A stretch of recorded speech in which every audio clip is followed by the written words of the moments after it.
The monsoon session of the Parliament concluded on Friday. The no confidence motion brought in by the opposition over the Manipur crisis in an attempt to compel Prime Minister Narendra Modi to finally break his silence on the ongoing ethnic strife in an Indian state that has been raging for more than 100 days may have been the highlight of this session. But amid opposition protests, walkout, and sloganeering by both sides in the parliament, amid suspension of opposition MPs, the Lok Sabha passed 22 bills and the Rajya Sabha passed 25 bills. Many of these bills were passed without discussion, debate, or being referred to any parliamentary committee. Crucial bills that have long lasting and irreversible impact on lives and livelihoods of citizens of India were passed in less than 3 minutes. On this episode of State of Play, I bring to you some of the bills that were tabled, introduced, or passed by both these houses. Welcome to the show. I am Anusha Ravi Sood. Let's start with the four bills that were introduced towards the end of the session. On Friday, Union Home Minister Amit Shah introduced three key bills that seek to repeal and replace the Indian Penal Code, that's the IPC, CrPC, which is the Criminal Procedure Code, and the Indian Evidence Act. The names of the three bills that he introduced, I have to read them out because I cannot pronounce these names. The bills Amit Shah introduced are the Bharatiya Nyaya Sanhita, the Bharatiya Nagarik Suraksha Sanhita, and the Bharatiya Sakshya Bill. The very names of these bills are contentious for replacing English words with Hindi. Criticisms of Hindi imposition came flying at the union government led by Narendra Modi after Amit Shah introduced these bills in the Lok Sabha. The DMK was very quick to point out that the names of these bills themselves are a violation of the Indian Constitution. Article 348 of the Indian Constitution is what the DMK pointed to. Now, what does Article 348 state? Article 348 of the Indian Constitution mandates the use of English as language, not just in Supreme Court, but also in High Courts, but also in authoritative texts like bills and acts introduced, moved, amended, or even passed in the Parliament. The only time regional languages like Hindi, Kannada can be used are at the state assembly level with prior permission of the governor as approved by the president. Interestingly, the Hindification of the names of these bills came barely days after Union Home Minister Amit Shah chaired a meeting of the Parliamentary Committee on Official Languages, and in that meeting he said Hindi must be accepted finally without any opposition. This statement of the Home Minister too drew criticisms of Hindi imposition. These three bills have now been referred to the Home Standing Committee of the Parliament for review. While introducing these bills, Amit Shah insisted that these three bills will transform the Indian justice system. But what these bills will do is effectively overhaul the entire process, right from registration of an FIR till the trial stages and even pronouncement of verdict in criminal cases. Right from the sections under which cases can be filed till the quantum of punishment, these three bills, if they become laws, will overhaul the entire justice system in the country. Amit Shah insisted that this new bill, this proposed bills, will also do away with draconian or contentious laws like the sedition. However, a closer look at these bills will tell you that the word sedition may have been removed, but the intent is very much intact in these new proposed bills as well.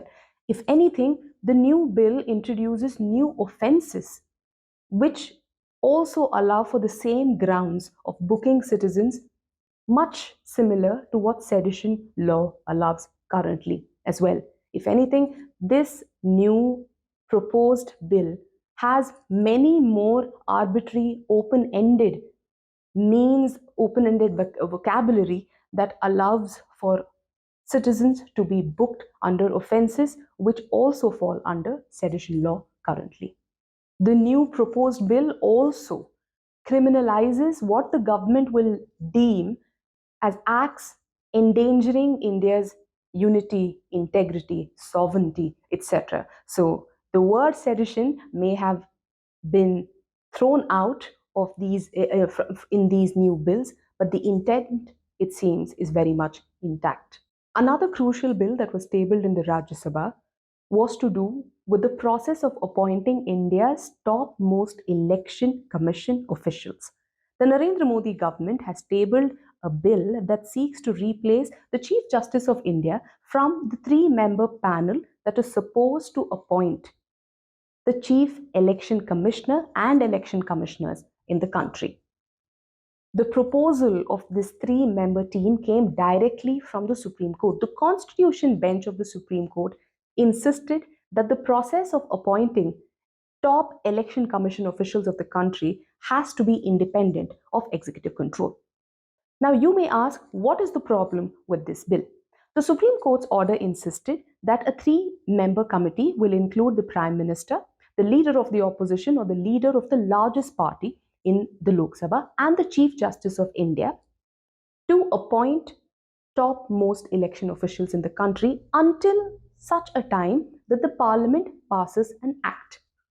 Now, naturally, those defending this bill have raised questions about how the government is right in bringing in a law. It is simply following the Supreme Court's order that a law will replace the Supreme Court's order on the composition of this three-member team. So what is the problem? Well, first and foremost, elections are supposed to be a free and fair exercise in a democracy like ours. The government is right in bringing a bill to make it into a law, the process of appointing the election commissioners into a law. However, what this bill does not reflect, or what this bill shows, is utter contradiction to the spirit of the Supreme Court Constitution Bench order insisting that the appointment of election commission officials has to be independent. Opposition parties have insisted that this bill brought in by the government is nothing but a means for the government to have absolute control over who is appointed as the chief election commissioner or election commissioners in different states. It's pretty rich coming from political parties which have done exactly the same when they were in power. But why is it different this time around? Well, because in March this year, the Supreme Court, while passing its order, the Constitution Bench of the Supreme Court, while passing its order on the process of appointing the chief election commissioners and the top election officials in the country, insisted that executive dominance in the appointment of election commissioners is unconstitutional. As a remedy, the bench suggested that a three-member committee be set up, including the Prime Minister, the leader of opposition or leader of the largest opposition party, and the CJI, to ensure that there is transparency and there is no undue pressure or influence in the appointment of the election commissioners, that there is independence, autonomy in this entire process. The government now wants to form a committee that will include the Prime Minister, the leader of the opposition, and a cabinet minister, a union cabinet minister appointed by the Prime Minister. In effect, the Prime Minister will have a majority say in a three-member committee on the appointment of who should be the chief election commissioner of India and election commissioners states. With one person wielding majority control of this three-member committee, can the appointment really be deemed as independent is the big question. This isn't even the first bill that the government has introduced that contradicts the Supreme Court's order or the Constitution Bench of the Supreme Court's order. Earlier in the session, the union government introduced a bill that takes away powers over the bureaucracy from an elected government in Delhi and hands the entire control of bureaucracy to the union government. This bill was passed by both houses of the parliament and is now a law. On 7th of August, the Rajya Sabha passed the Government of National Capital Territory of Delhi Act, making it a law. If anything, this at least was one of those bills that got a decent debate discussion in the parliament. It seems debate and discussion which is the sole purpose of the parliament, has become such a rarity that you need to now applaud any bill that actually gets discussion and debate time on it. So, what does this act do? This act takes away power of a duly elected government in Delhi over its bureaucracy and hands the control over to the union government, which will exercise this power, this control through the Lieutenant Governor of Delhi. A duly elected government that has won the people's confidence, their vote in an election, will no longer be allowed to take calls on the bureaucracy in Delhi. The Lieutenant Governor has been given powers, arbitrary powers, through which the Lieutenant Governor can solely take several decisions, including dismissal of an elected government in Delhi. Opposition parties putting up a show of unity, fighting back this bill in both houses, insisted that this was BJP's means of acquiring backdoor control and power over Delhi when they were not able to electorally defeat the Aam Aadmi Party and win elections in Delhi. Opposition parties insist that this is a means deployed by the BJP to subvert people's mandate. The contention is also that this act now is contradictory to the Supreme Court constitutional bench order that insisted that powers over bureaucracy should be with the elected government in Delhi, which is held by the Aam Aadmi Party currently. Despite the Supreme Court's order, the government has gone ahead, introduced a bill, debated over it in the parliament, passed this bill, and now this bill is an act. Continues to be contradictory to the Supreme Court's order. The government insists that it is well within its rights to introduce this bill, pass this bill, ensure that this becomes an act because Delhi is not a full state. That Delhi is also the national capital, and for several administrative security purposes too. Administration of Delhi, as far as bureaucracy is concerned, is best vested with the union government. Parties like YSRCP that are not part of either the ruling alliance of NDA or the opposition alliance of India backed this bill in both houses, the Lok Sabha and the Raj Sabha, but with a word of caution that they did not want such a bill to be replicated in other states.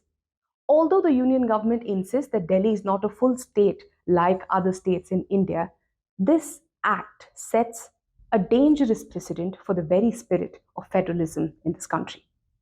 And then there was a bill that effectively weakened the Right to Information Act that can very well deny transparency and protect the corrupt. All of this under the garb of data protection. Both houses of the parliament passed the Digital Data Protection Bill in this session, and President Draupadi Murmu has also given her assent to this bill, making it an act. Prima facie, it looks like a wonderful bill that is aimed at seeking accountability from people taking data of citizens of India and demanding that this data be protected. This looks like a bill that puts data privacy as its priority.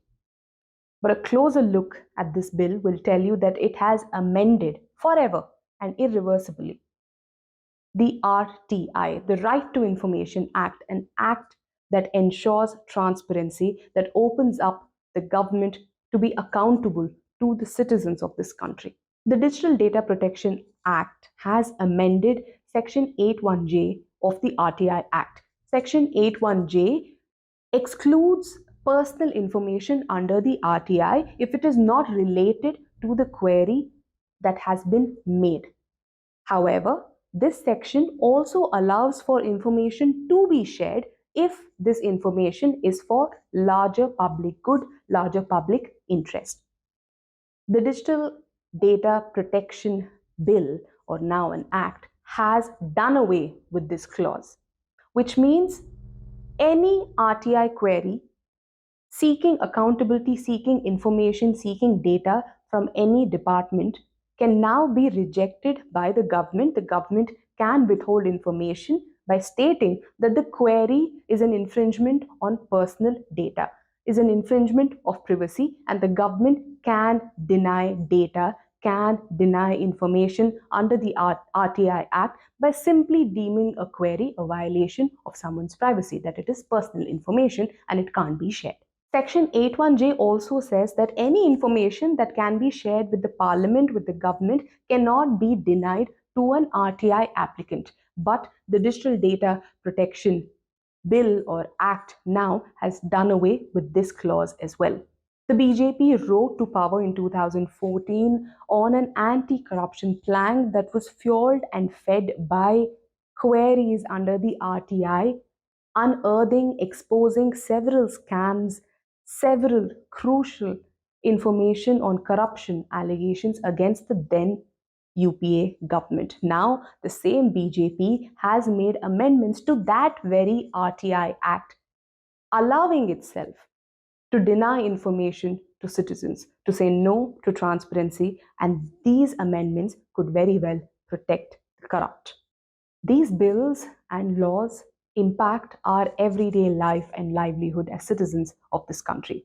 When bills are bulldozed through without discussion, debate, or thought, they have long standing impact, sometimes irreversible impact on us as citizens of this country. Perhaps why it is very important that we demand for laws that do not deny us our rights as citizens.